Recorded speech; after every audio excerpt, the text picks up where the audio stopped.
So one of the questions I often get asked is about how do you take those numbers with lots of zeros in them and format them down into something simpler, something that's simpler to read, something simpler for your audience to take in as they're listening to your presentation and potentially looking at the screen, seeing what the numbers are.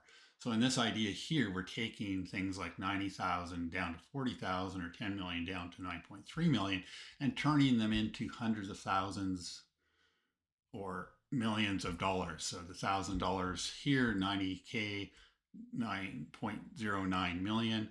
And the format we use is using the dollar sign, which adds a dollar sign to it, a zero, which is signifying the idea that we've got zeros before a comma. So we're eliminating those last three zeros that we have.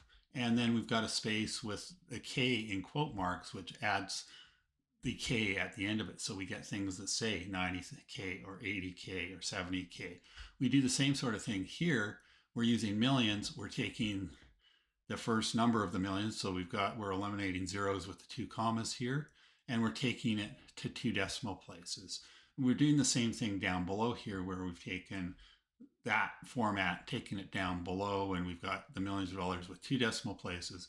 Here in the first column here, we've got it in terms of just one decimal place. So if I go up here and type in 90K, hit the zero, it automatically formats it over. You'll notice that the chart is based on the format at numbers 3, and those get carried over to things like charts. So you don't have a lot of zeros. You don't have to deal with a lot of those zeros when people are looking at the chart itself.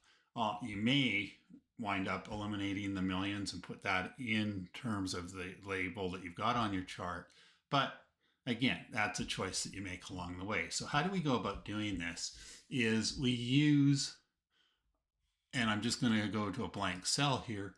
We go up to where we format the numbers. We choose the more numbers format. We choose the custom format. And in the custom format, we can type in the format that we're using under the type, or if it's already been used as it has in this spreadsheet, they become available in the list along with the default formats that are in the list. So what that looks like in terms of the instructions is we go in, we go to where we format numbers regularly. We choose the cells, obviously, before we do that. We choose the drop-down arrow under the formatting of numbers.